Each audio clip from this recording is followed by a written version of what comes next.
आज आपण पालक पनीर बनवणार आहोत. तर त्यासाठी लागणारे साहित्य: धुवून घेतलेले पालक, पनीर, आपल्या घरामध्ये जे अवेलेबल असणारे मसाले, त्यानंतर मिरची, कोथिंबीर, जिरं, लसूण, आलं, टमाटे, कांदा. आता आपण कृतीला सुरुवात करूया. एका पॅनमध्ये आपण थोडं पाणी घेऊ आणि त्यामध्ये थोडं आपण मीठ घालू. जसं पाण्याला कड येईल तर त्यामध्ये आपण धुवून घेतलेली पालक टाकू.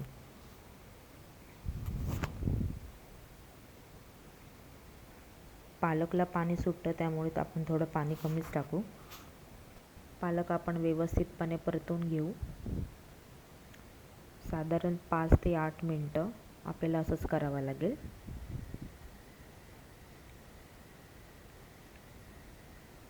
गॅसचा फ्लेम फास्ट आहे. पालकला हळूहळू पाणी सुटत चाललं आहे.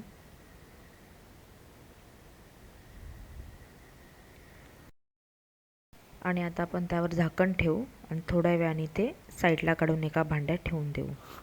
त्याच पॅनमध्ये तेल घेऊ आणि आपण आता पनीरला हलके हलके फ्राय करू. तोपर्यंत फ्राय करू जोपर्यंत त्याला गोल्डन कलर येत नाही. लक्षात ठेवा, आपल्याला पनीर जास्त फ्राय करायचे नाहीत. व्यवस्थितपणे फ्राय करू.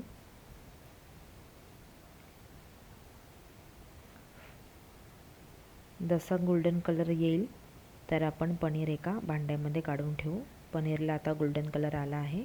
आपण ते साईडला काढू. मिक्सरच्या भांड्यामध्ये आपण कांदा, मिरची आणि त्यामध्ये आपण टमाटे, लसूण, कोथिंबीर आणि थोडंसं अद्रक हे सर्व टाकून आपण ते बारीक करून घेऊ. त्या पेस्टमध्ये आपले घरगुती मसाले आपण टाकू आणि पुन्हा एकदा मिक्सरला बारीक करून घेऊ. जे तुमच्याकडे घरगुती मसाले असतील तेच मसाले घ्या तुम्ही. पेस्ट झाली आहे आपली आणि ते आपण मिक्सरला बारीक करून घेतलं आहे. आता त्याच पॅनमध्ये आपण बटर टाकू. तुमच्याकडे जर बटर नसेल तर तुम्ही तेलामध्येही करू शकतात. बटर व्यवस्थित मेल्ट झालं तर त्यामध्ये आपण जिरं टाकू. व्यवस्थितपणे ते हलवून घेऊ. त्याच्यामध्ये थोडीशी मी कस्तुरी मेथी देखील टाकली आहे. ऑप्शनल आहे, तुम्हाला टाकायची असेल तर तुम्ही टाकू शकतात.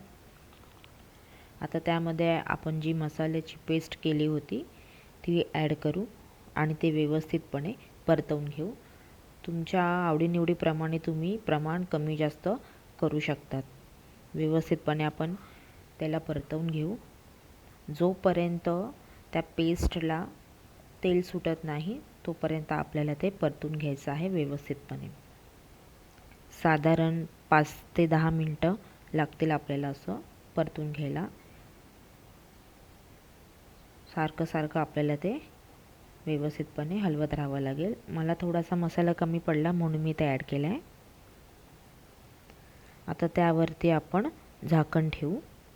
2 मिनटानंतर आपण झाकण काढून बघूयात. पेस्टला व्यवस्थितपणे तेल सुटलं आहे.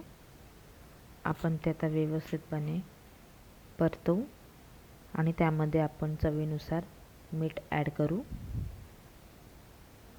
आणि आपण जी मगाशी पालकची प्युरी केली होती ती त्यामध्ये घालूयात.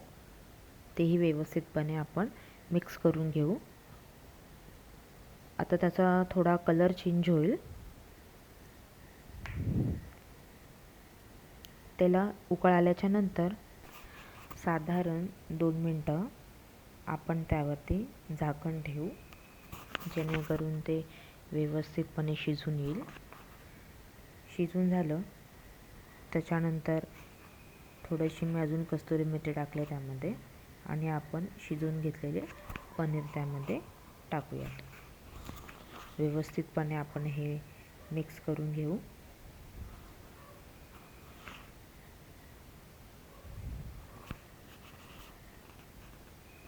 जास्त वेळ आपल्याला हे शिजवायचं नाही आहे, कारण हे सगळं व्यवस्थित झालं आहे.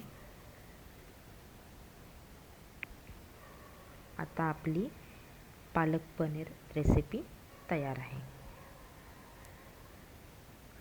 कशी दिसते मस्तपैकी पालक पनीर रेसिपी. आवडली असेल तर नक्की घरी ट्राय करून बघा. Thank you for watching.